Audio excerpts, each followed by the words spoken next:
राम राम मंडळी. तर आज आपण बनवत आहोत अळूच्या देठांची भाजी. तर सर्वात प्रथम हे अळूचे देठ आहेत, त्याची ही वरची साल अशी हाताने आपण काढून घेत आहोत.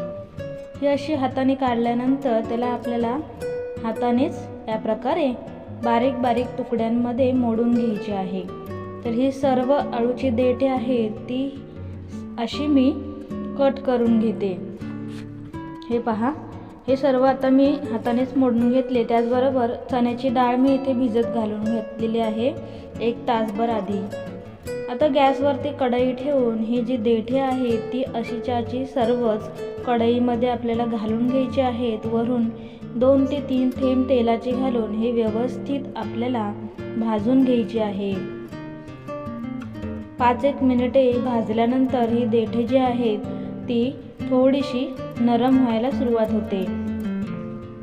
तर पहा, अशा पद्धतीने आपल्याला व्यवस्थित चमच्याच्या सहाय्याने ही एकजीव करायची आहेत, व्यवस्थित ढवळायची आहेत, मिक्स करायची आहेत. आता पहा, 5 मिनिटे परतल्यानंतर ही देठे जी आहे ती मी एका प्लेटमध्ये काढून घेते. आता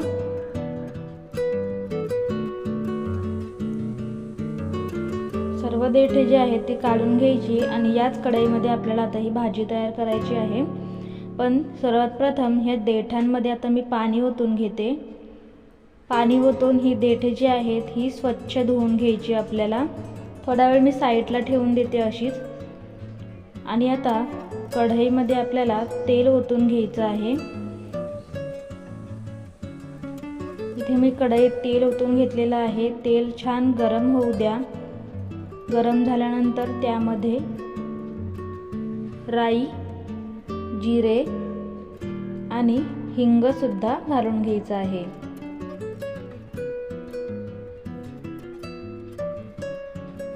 आता यामध्ये बारीक चिरलेला कांदा घालून घेते. सर्व कांदा व्यवस्थित आपल्याला परतून घ्यायचा आहे.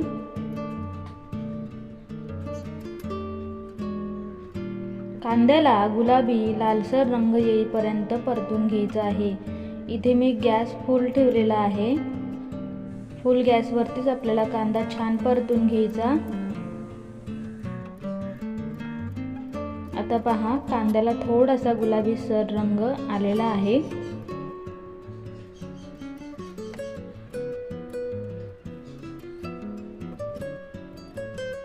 आता यामध्ये जी चण्याची डाळ आहे ती घालून घेते.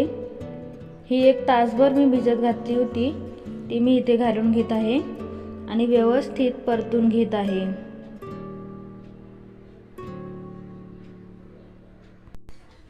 व्यवस्थित आपल्याला हे सर्व जिन्नस परतून घ्यायचे आहे.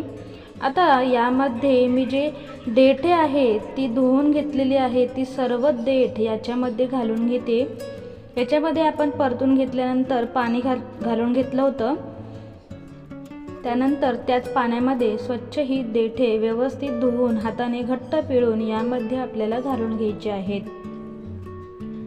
सर्व देठे यामध्ये मी घालून घेते आणि व्यवस्थित सर्व पुन्हा परतून घेते चमच्याच्या मदतीने.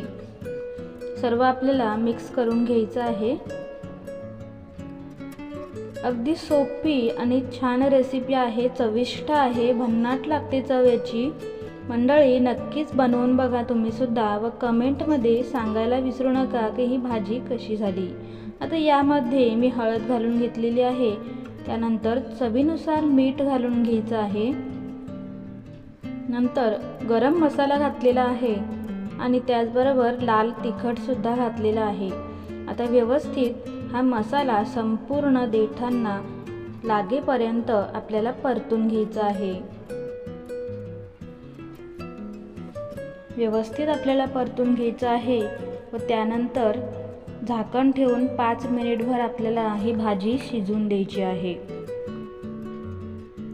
ही रेसिपी फारच सुंदर आहे, चविष्ट आहे. नक्की बनवून पहा व अशाच प्रकारच्या नवनवीन छान छान व्हिडिओज पाहण्यासाठी चॅनलला सबस्क्राईब नक्की करा मंडळी. तर पहा, झाकण ठेवून मी शिजवून घेतलेलं आहे. आता पुन्हा मिक्स करून घेते आहे. आता यावरती आपण चिरलेली कोथिंबीर घालून घेणार आहोत. कोथिंबीर सुद्धा व्यवस्थित मिक्स करून घ्यायची आहे. मंडळी, व्हिडिओ तुम्हाला आवडला असेल तर लाईक करायला विसरू नका व अशा छान छान रेसिपीज पाहण्यासाठी चॅनलला सबस्क्राईब मात्र नक्की करा। आता यामध्ये मी 2 चमचे शेंगदाण्याचं कूटसुद्धा घालून घेते। शेंगदाण्याचं कूट ऑप्शनल आहे, तुम्हाला नसेल आवडत तर तुम्ही नाही घातलं तरी चालेल। अशीच ही भाजी खूप छान लागते। तर फायनली आपली ही भाजी इथे आता रेडी आहे खाण्यासाठी।